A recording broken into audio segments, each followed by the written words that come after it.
This is Rob Tebbutt for Boxing Social in association with Betfred. Delighted, as always, to be joined by unbeaten light heavyweight contender Joshua Buatsi. Josh, how you doing? Long time no speak. For sure, man. It's been ages, but I'm good, man. I'm not too bad. What day is it today? Today's Thursday, I think. What time is it where you're at? It is 26 minutes past 7. Okay, so it's literally 12 in the afternoon here. I was meant to have a session today, but it's been cancelled to a different time. So I'm literally I've got like an hour or two and then I'll be back in the gym again. You will be back in the gym again, and it's not the gym that we've grown accustomed to you going to over your period of time in the UK. Yeah. Before we come on to that, it makes a change for us not to be doing an interview in Acosta, but we are doing an interview with you in California after your move over to Virgil Hunter's stable. Haven't spoke to you at all since, whether it be as an interview or over the phone. Talk to us a little bit about the decision to uproot and move to California. It can't have been a simple one. So I think people may understand a bit about it. So I came out here last year for a few weeks just to see what it would be like. So I met Virgil, I think, on the AJ Ruiz card, the first fight. And then I just said, I'm going to come and learn some things off you soon. And he was like, oh, whenever you're ready, let me know, X, Y, Z. And as you know, Suleyman Sissoko is part of the same management team, 258, as I am. So it was quite Virgil obviously trains him. So it's quite a straightforward conversation between the team and Virgil to be like, oh, when can Buatsi come out? And like I've always said to people, Rob, this is just an addition to the team. Because I felt it's quite important for me to learn, to continue to learn what I'm being taught. So I said, you know what? If I'm to add anyone to what I'm doing and to help me to develop more as an athlete or X, Y, Z, whatever it is, when I came out here, I learned quite a few things. And I just thought, you know what, I want to come back here and keep learning and keep adding. So it's just all about adding. That's kind of the perspective that I've looked at it from. So, so I'm out here. I've got, I think, maybe another month and a half out here. Then I'll come back to England. So you mentioned that you're going to still be working with your training team over here. Mark Gillespie is somebody I've been in the gym with you and seen you work closely with, as well as Dwayne Sinclair. But still couldn't have been an easy decision to kind of to uproot and go over to California, considering, the time that you've spent over here. I know you do a lot of sparring and work up in Sheffield as well with the GB system. But what prompted that change? Because it is quite a significant step, regardless of kind of adding and whoever you're going to stay with in the UK. Yeah, I think it is, Rob. But, end of the day, you have to do what you think's right, isn't it? And however you think you're going to improve. Because once that bell goes, as we all know, it's the individual in the ring against the opponent. So if there's anything you feel you should add or remove from your team or whatever, then as an athlete or as a person, you should do that. So, so I think I'm not home, so that's what's hard about it. Like, I'm not home, I'm not in my comfort zone. But I've been traveling a lot since the amateurs, and where we're not really home that much. So it's not really, really new to me. I'm like, okay, cool, I've traveled before. So yeah, I don't know how to elaborate on it, but it's not too new to me, if I'm honest with you. Do you know what it is, Rob? I'm not thinking about that. Because if I start thinking about that, I'll be like, oh, I need to go home now. So I'm not, it hasn't, you see what I'm saying? I don't give thought to it that I'm not home or it's difficult or whatever it is. I'm here to work, to train. So that's what I'm making sure that I'm doing. That's fair enough. With regards to Virgil, obviously he's renowned for the work that he's done with a number of fighters over the years. Of course, people refer to Andre Ward. What was it about him that kind of piqued your interest, that appealed to you as a trainer? Of course, like you said, he's had great fighters before, so that's good to see that, okay, he's worked with people before. When I spoke to him in the States, like I said, it was quite brief, but coming here, it was just the explanation of things. That's one thing that I like, the science behind what he was saying, the reasoning behind things. So I thought, if I could learn a bit of this to help me as a fighter, as a boxer, as a person. So it was more yeah, like how he explained things and the science and the reasoning behind things, which is, yeah, that's kind of like why I was like, oh, do you know what, I like this. Was it hastened at all by your performance against Marco Kalic? Did you think after the Kalic fight that you felt that you needed to add something, or you felt like you needed to make a change? Nah, I think this thought was already in my head. After the Kalic fight, it was during COVID, so it's like the next time anyone was gonna fight was a bit. It could be now, it could be a bit longer. Do you know what I mean? So I think Kalic, I had that fight, and even with that fight, Rob, I was like, damn, that wasn't a good performance. Like my eye was all closed and that. But I always want to remember that that was one round that happened. But just because it was one round doesn't mean that, for me, it doesn't mean it's okay, because I don't want to keep leaving the fight looking like that. You see what I'm saying? Like I want to win, look good, and come up, you know, near enough how I entered the ring. So that's kind of like the aim. So no, it was. I wouldn't say it was from the Kalic fight. Although that fight did again show that there's some areas I need to improve on. So I'm very eager to improve on those areas. It's just to kind of to speak further about the Kalic fight. I spoke to you in the podcast, I think the week or 2 weeks before you came on. I haven't caught up with you since then. Now you've had a sorry, what was that? It was the week of the fight, yeah. It was It on a was the week Monday. of the fight. Hmm. Now you've had a little bit of time to assess things. What did you make of your performance on the night? It was okay. I think, like I said, mainly I just had to show a different side to,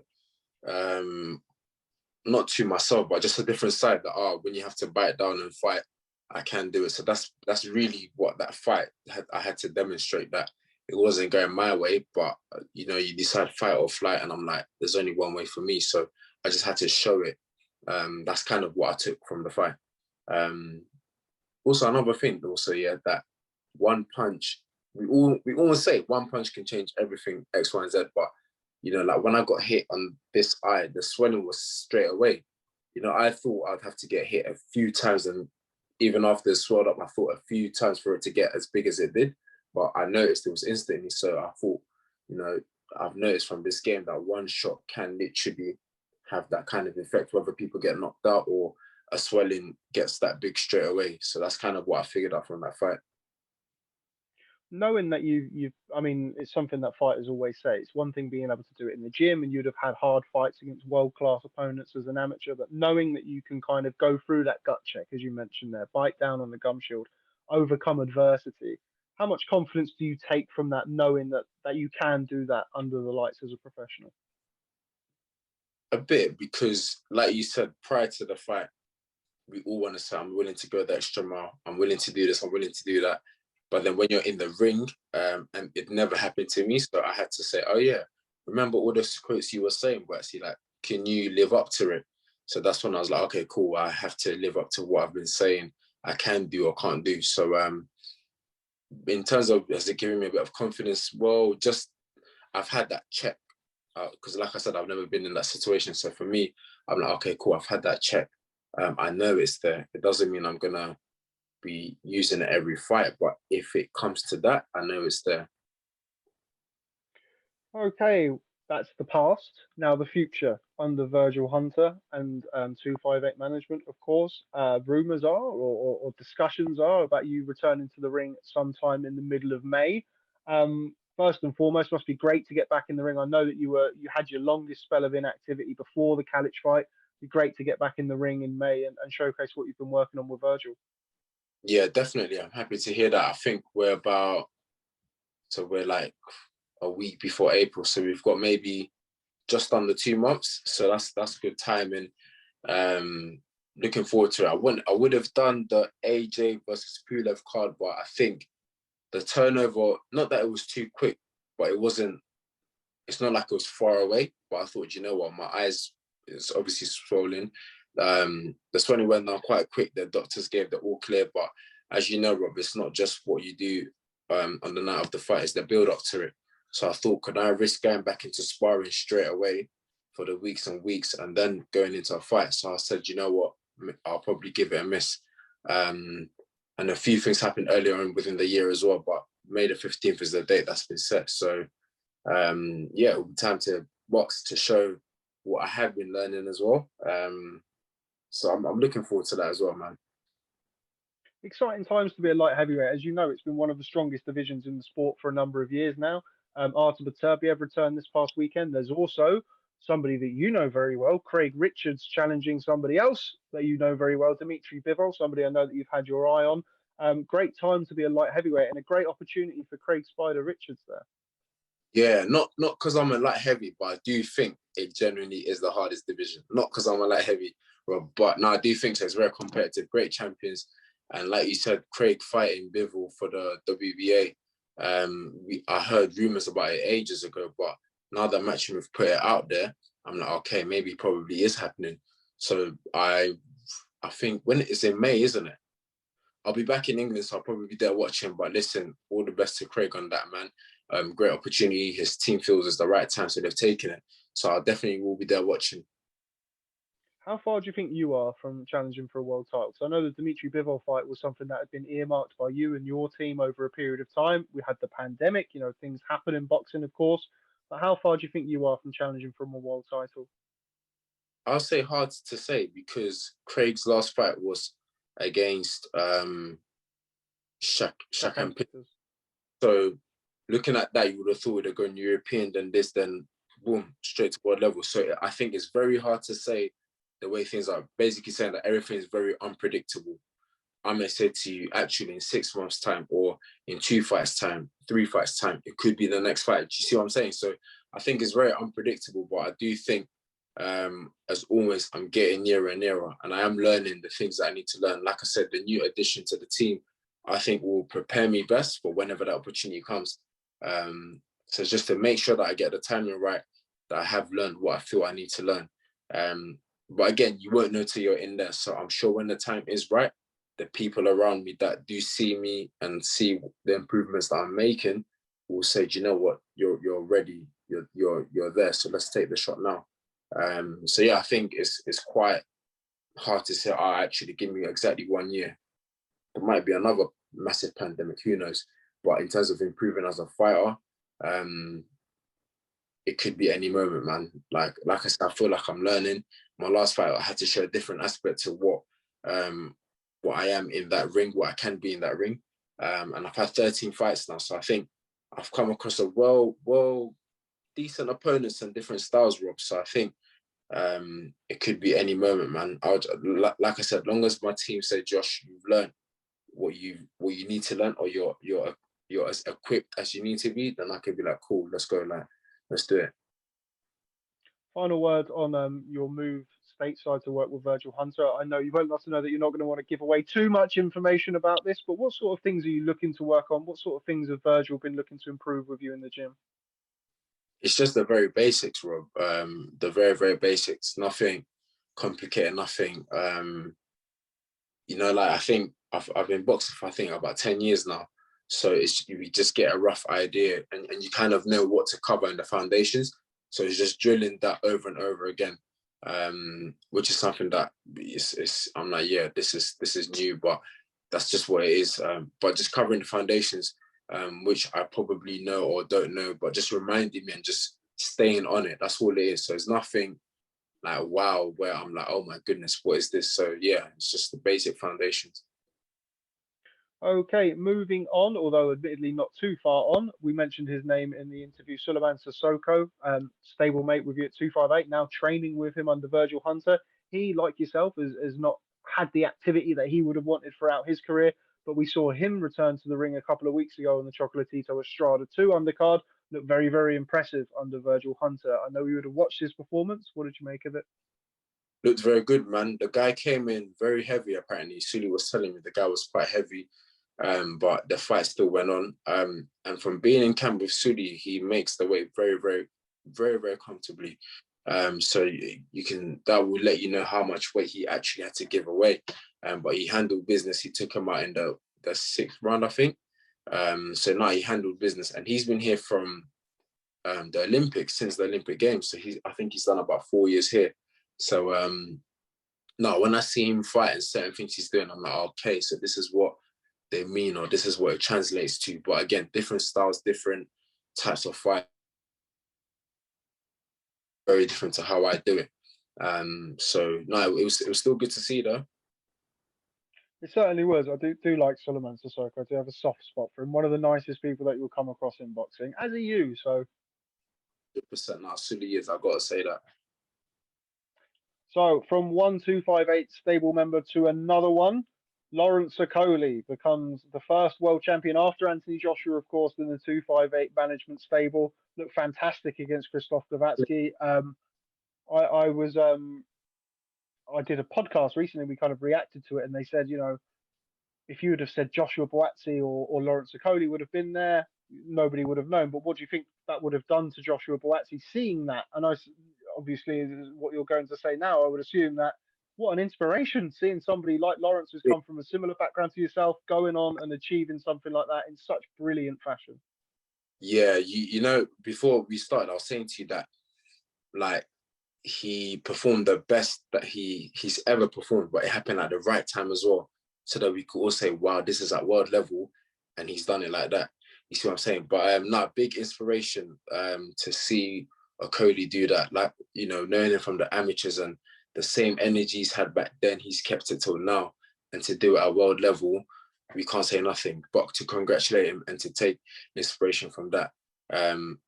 You were saying that, you know, even on fight week, he was cool, calm, relaxed. And I wasn't there, but one thing I can say is from the amateurs, he's been the same, man.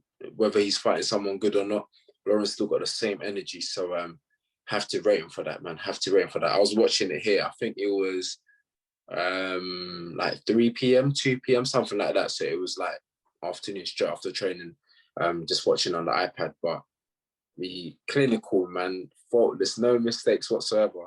Took his time, the range, the distance, landed the right hand, closed the show, shut it down. So big him up, man. Lawrence is very, very self-aware, as you will know. He's somebody who thinks very objectively about things. He's a very kind of clinical thinker, really, critical thinker. He's said in the past on a couple of occasions, the Isaac Chamberlain fight, which you know both fighters very well, the Matty Askin fight, which was on the Anthony Joshua undercard, by his own admission, weren't great fights. It's almost unrecognizable, the fighter that we saw on Saturday night compared to the fighter that was in those two fights.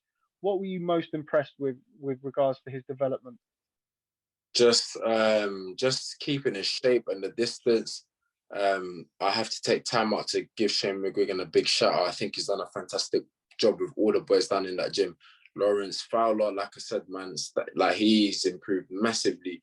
I even was talking to him and I was like, Fowler, bro, like what's happened? Like he looks very good. Not saying he didn't look good, but it's just an improved version of him. You see what I'm saying? And even Chris Billiam was in a tough fight, but he grinded it out. And that's what you have to do in a fight, find a way to win. And he found a way to win. But yeah, for Lawrence, just looked controlled. People moaned about holding and stuff like that, but it's part of boxing. You see what I'm saying? Lawrence just figured that out earlier on in his career, but people didn't like that. But now that he's, you know, more smarter with it, it looks good, man. Didn't, but maybe he got hit 2 or 3 times.